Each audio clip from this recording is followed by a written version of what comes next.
কুষ্টিয়াতে আমাদের ঈদের প্রোগ্রামে আমরা ঘুরতে গিয়েছিলাম। তো সেই সুবাদে কিন্তু আমরা ব্রিজের উপর দিয়ে যাচ্ছিলাম।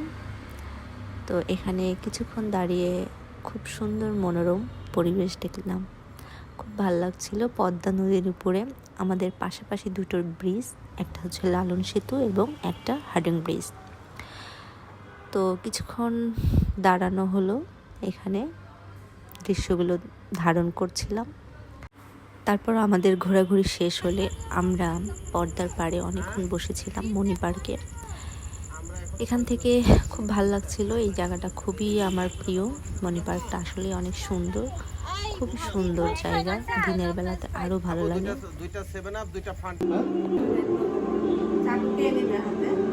বর্ষাকে বিশ্বাস করি না, সমস্যা হচ্ছে বর্ষা আমাকে বিশ্বাস করবোটা।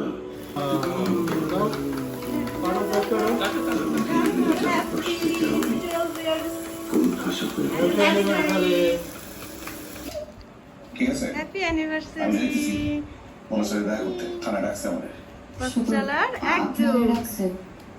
আমাদের দুই বোনের 2 মাস আগ পিছেই আমাদের অ্যানিভার্সারি ছিল।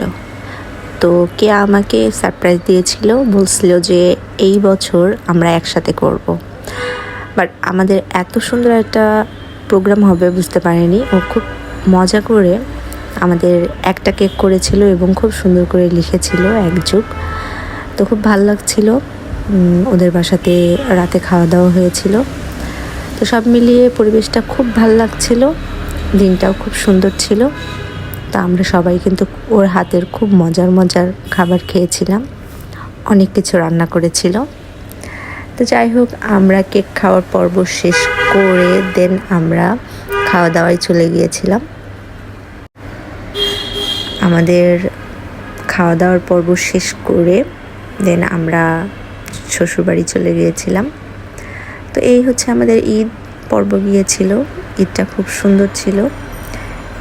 এটা মেবি 2023-এর। তো যাই হোক, অনেক দিন পর আপলোড দিলাম, দেরি হয়ে গিয়েছে।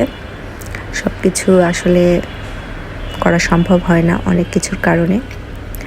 তো এই যে পথ চলার 1 যুগ, খুব সুন্দর একটা কেক এবং সাথে মজার খাবার ছিল।